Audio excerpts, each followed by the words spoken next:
दिल पे लगेगी तभी बात बनेगी। सविता एक साधारण पढ़ी लिखी और संस्कारी लड़की थी। उसकी शादी बड़े अरमानों के साथ एक अमीर व्यापारी विनोद से हुई। शादी के शुरुआती कुछ दिन बहुत अच्छे बीते, लेकिन धीरे धीरे विनोद का असली चेहरा सामने आने लगा। वह शराब पीकर रोज घर आता, छोटी छोटी बातों पर सविता को अपमानित करता और कई बार उस पर हाथ भी उठा देता।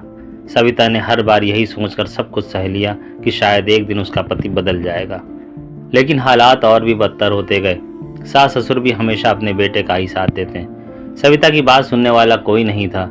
एक रात विनोद ने गुस्से में आकर सविता को घर से बाहर निकाल दिया।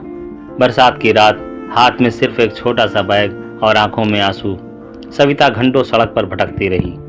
तभी कुछ बदमाश उसका पीछा करने लगे। डर के मारे वह भागते भागते एक पुरानी हवेली नुमा मकान में घुस गई। वहां की मालकिन जरीना बाई ने उसे उन लोगों से बचा लिया। सविता को बाद में पता चला कि वह जगह एक कोठा था। सुबह होते ही जरीना बाई ने कहा, बेटी अगर जाना चाहो तो जा सकती हो, लेकिन बाहर की दुनिया भी हर बार रहम नहीं करती। सविता अपने पति के पास लौट सकती थी, लेकिन उसे याद था कि वहां उसे केवल अपमान, मारपीट और बेइज्जती मिलेगी। उसने फैसला किया कि वह फिलहाल यहीं रहेगी। उसे नहीं पता था कि यह फैसला उसकी पूरी जिंदगी बदल देगा। सविता ने साफ कह दिया कि वह अपनी इज्जत और आत्मसम्मान से समझौता नहीं करेगी। जरीना बाई ने उसकी बात का सम्मान किया और उसे गायन, शायरी और नृत्य सिखाने लगी। धीरे धीरे सविता महफिलों में अपनी कला के लिए पहचानी जाने लगी।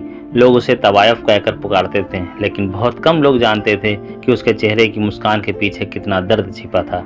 एक दिन विनोद को पता चला कि उसकी पत्नी एक कोठे पर रहती है। वह अपने दोस्तों के साथ वहां पहुंचा, लेकिन सविता ने उसके साथ वापस आने से इनकार कर दिया। उसने कहा, जिस घर में सम्मान नहीं वह मेरे लिए घर नहीं। यहाँ कम से कम मुझे इंसान तो समझा जाता है। विनोद पहली बार अपने किए पर शर्मिंदा हुआ, लेकिन अब बहुत देर हो चुकी थी। समय बीतता गया। सविता अपनी कमाई का बड़ा हिस्सा उन लड़कियों की मदद में लगाने लगी जिन्हें धोखे या मजबूरी में इस दुनिया में धकेल दिया गया था। वह उन्हें पढ़ाई और नया जीवन शुरू करने के लिए प्रेरित करती थी। अब लोग उसे सिर्फ एक तवायफ नहीं, बल्कि कई जिंदगियां संवारने वाली औरत के रूप में देखने लगे। सालों बाद विनोद गंभीर रूप से बीमार पड़ गया। जिसने कभी सविता को घर से निकाल दिया था, वही आज अकेला अस्पताल के बिस्तर पर पड़ा था। उसके अपने भी उसे छोड़ चुके थे। यह खबर सुनकर सविता उससे मिलने गई। विनोद रो पड़ा और बोला, अगर हो सके तो मुझे माफ कर दो। सविता ने शांत स्वर में कहा, मैंने तुम्हें बहुत पहले माफ कर दिया था, लेकिन उस घर में लौटने का कारण अब कभी नहीं होगा। उसने विनोद के इलाज का खर्च उठाया, क्योंकि उसके मन में नफरत नहीं थी, लेकिन उसने अपनी जिंदगी उसी जगह बिताने का फैसला किया जहां उसने टूटने के बाद खुद को फिर से खड़ा किया था। सविता ने कोठे को ऐसी जगह बनाने की कोशिश की जहां मजबूरी में आई महिलाओं को शिक्षा, हुनर और सम्मान के साथ नई शुरुआत का अवसर मिल सके। उसके प्रयासों से कई महिलाएं सुरक्षित जीवन की ओर लौट सकीं। कुछ वर्षों बाद जब सविता इस दुनिया से विदा हुई, तो लोग उसे उसके अतीत से नहीं, बल्कि उसके साहस, करुणा और दूसरों के जीवन में लाए बदलाव के लिए याद करते थे।